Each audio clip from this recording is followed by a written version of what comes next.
update ng bayan, maasahan anumang panahon.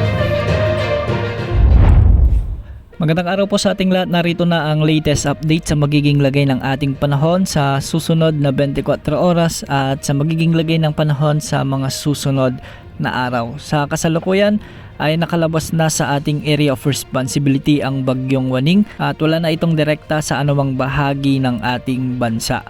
Samantala, isang panibagong LPA ang pinomonitor natin at ito ay nasa labas pa rin ng ating area of responsibility na nasa layong 1,500 kilometers silangan ng Eastern Visayas. Ayon sa Pag-asa, nasa katamtaman ng tsansa nitong lumakas bilang bagyo sa susunod na 24 oras. Base sa pagtataya ukol sa LPA na ito, ay kikilos ito ng pahilagang kanluran sa mga susunod na araw at hindi rin inaalis ang posibilidad na lumakas ito bilang ganap na bagyo at kung sakali nga ay tatawagin natin ito sa local name na Isang o Bagyong Isang.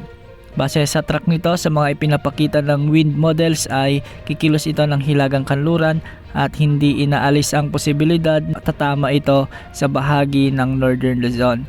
May senaryo rin na kung saan ay posibleng tumama ito sa may extreme Northern Luzon. Dahil sa medyo malayo pa at matagal pa, posible pa ang mga pagbabago ukol sa lagay ng panahon o ukol sa potensyal na bagyong ito. Inaasahang makakapasok na ito sa ating area of responsibility sa araw ng Miyerkules. Ngayong araw, easterlies ang nagiging dominanting weather system sa ating bansa at dahil dito, asahan ang maalinsangang panahon na kung saan magiging maulap may mga kalat-kalat na pag-ulan din at thunderstorms ang inaasahan sa buong Mindanao kasama na ang Palawan, Eastern Samar at Northern Samar. Dahil dito posible ang banta ng mabiglang pagbaha o pagguho ng lupa lalo na kung may mga umiiral ng katamtaman at minsan ay malalakas na pag-ulan.